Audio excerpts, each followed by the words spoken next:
If you haven't watched part 1, then I highly recommend you do so. Part 1 talks about the gear necessary for F7, and in this video, I'm going to be going through the clear, such as the bomb defuse, and then also, obviously, the boss gameplay. So I'm going to go through the clear first, and then I'm going to go into the actual boss fight. So about the boss clear, there's really not much special to it. You have to do the normal stuff, like trap and then all the puzzles, but apart from that, there's not much to it. Except bomb defuse.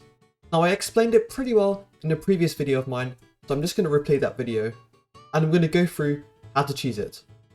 Also, I am aware that there are other ways, potentially quicker ways to do the bomb defuse as well, but this is just the way I've been doing it. So this is probably the unique thing of the F7 clear, and it's bomb defuse. So to do the cheese, you're going to need 4 things: Pickpet, a silent death, a stonk, and a bonzo staff. So there are 2 ways of doing this. Either you can activate the pressure plates and start the puzzle and then get to the other side and then complete it.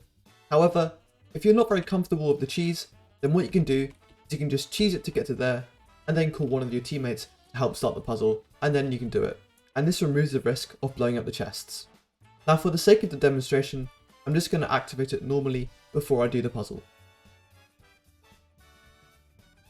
So the first thing you need to do is I face outwards from here, I click my pets, and I summon my pig pet.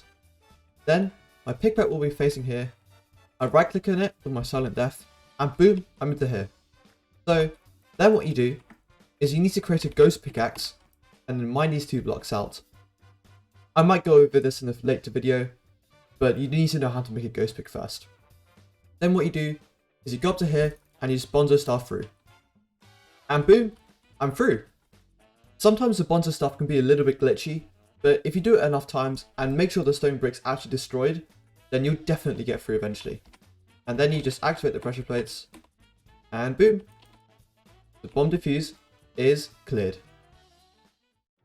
So now that bomb defuse is out the way, let's get on with the actual boss fight, which I'm sure most of you are probably here for. So starting off with phase 1, there's really 2 main elements. The first is, and this is usually done by mages or berserkers or DPS classes, is where you jump up to one of the platforms and then bonzo staff over to the crystals where you grab it and then place it down.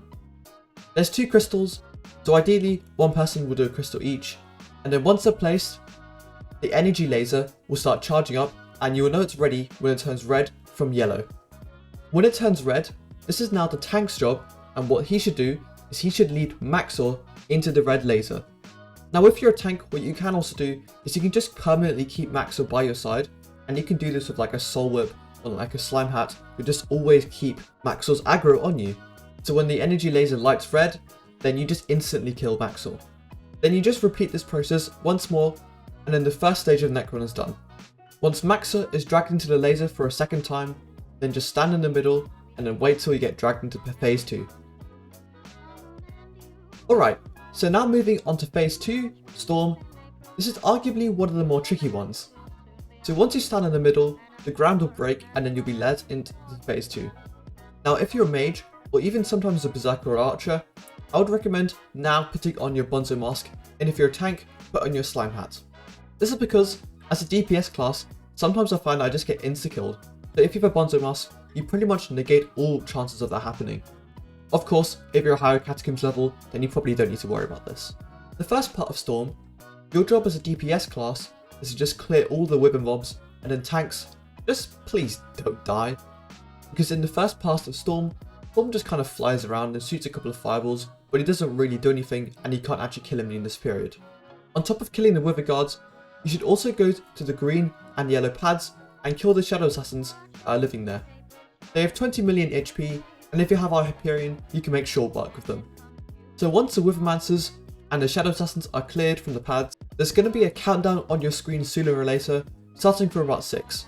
It's going to count down to 1, and when it's under 1, then you need to get under some cover, or you can actually use a Wither Cloak sword, that also works equally well as well. After the countdown, he summons loads and loads of lightning, and the lightning pretty much insta-kills you if you don't have a Wither Cloak or undercover. And sometimes you can wear a slime hat to help you with this. So after this comes the opportunity where you can actually kill Storm.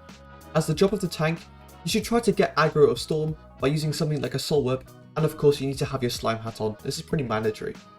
You drag Storm under one of the pillars, and then when Storm comes under the pillar, one mage or DPS class will be at the pad, and he will step on the pad, and this will lower the pillar, and you basically just need to time it right so that you don't kill the tank, but then you crush Storm in the process. Trust me, if you kill tanks, they get pretty angry. So yeah, don't. If you're a bit worried about doing it wrong, don't worry, because if you fail it, then you can just lift the crusher all the way up and then all the way down again. So after you crush Storm one time, then another mage, or in other cases like another DPS class, they'll go to the other pad, which usually they'll do green and then yellow. I don't know why, but it's all down to team's preference. And then you just crush Storm again, exactly like the process I just described for the early one. Another note, that if you take too long, then the Storm will fly into the center and do that thing with the countdown and the lightning. So if that happens, don't worry, just get undercover or use a Withercloak ability. So once you crush them for the second time, then your journey with Storm is over, and you can walk under the red pillar because then the floor will break underneath, and then you'll be sent to the third phase of Goldor. So typically, Goldor, or also known as like Terminals phase, is where most people fail their runs. There's some important things to note about Terminals.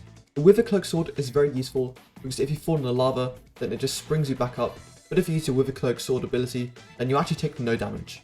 Another thing is that if you're wearing a slime hat and you fall in the lava, sometimes the lava won't just automatically spring you back up because you have knockback resistance. So you just sit in the lava dying, and you want to avoid that. So if you notice that happening, then maybe put on a different helmet. And lastly, as a mage myself, I like to use a Bonzo Mask in the Terminals phase, because if I ever die, I don't end up throwing the run. Also, please get solvers for Terminals. Most clients have one, and of course you can just get one on Forge as well. They make your run literally like double the speed. Alright, so with that out of the way, I'm just going to go through the Terminals and go through some of the really key ones that are the most difficult. So in 1, the main terminal that is quite difficult is Simon Says. And if you've ever played Among Us, I think you know what I'm talking about. The game shows you a pattern increasing from 1 to 5, and then you have to copy that pattern on like a board of buttons. One very important thing about this, please use a slime hat for this terminal especially. It's not as vital for the other ones, but for this one, if you miss it and Goldor's right next to you, you might end up throwing the run for your teammates if you get knocked off the ledge. The other terminals are pretty self-explanatory though. Moving on to column 2, there's one right at the top, and what this is like a bunch of redstone lamps and levers that have to flick the switch. It's a really easy terminal, but just because it's so high, it's sometimes difficult to get there, and people often forget about it. This is also another one where you really want to use a slime hat for this. The other ones again, not too complex, you can probably figure them out yourself. So moving on to column 3, if you're doing it as a whole team, 3 is probably one of the more easier ones, with the main one that's sometimes difficult being the arrows, where you have to flick the arrows in the right path. It's not hard at all, it just takes a long time, and usually it's the last one that ends up getting done. Now with number 4, this is probably the one where most teams fail. This is because you have to complete all the terminals before Goldor kindly gets to the golden blocks right in the middle. The one really annoying one is another one which is again quite high at the top, where emerald blocks start flashing up and you have to shoot them as well while standing on a pressure plate. Also again, please wear a slime hat, I just beg you. The thing with terminals is that the more you do it and the more practice you get at them, the better you're going to get at it, and the higher kata parties you enter, they'll also be getting a lot better at it. So don't really worry too much. So once you complete all the terminals in full, the core entrance will open, and it's going to be pretty obvious where this is, don't worry. It's right next to the golden blocks.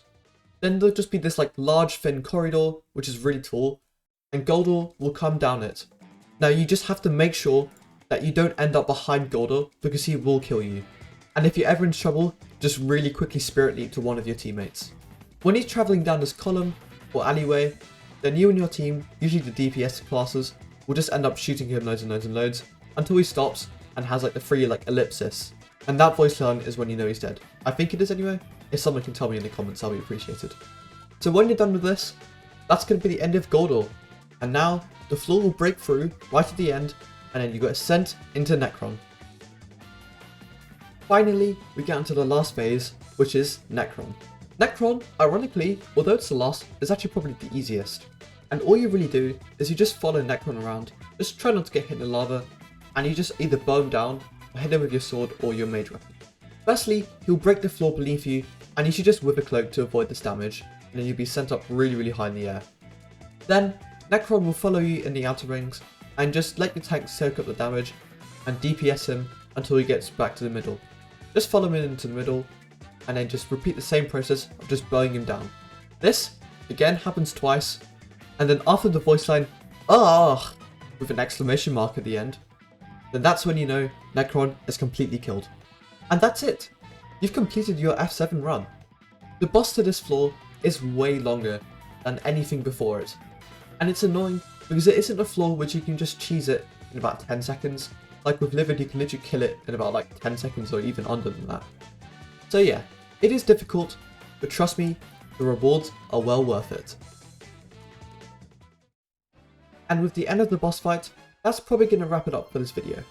If you liked it at all, or found it useful, then please consider liking, and if you're extra cool, then maybe subscribe as well, because it would really help out my channel. And with that, thank you for watching till the end, and hope you have a good rest of your day grinding that F7.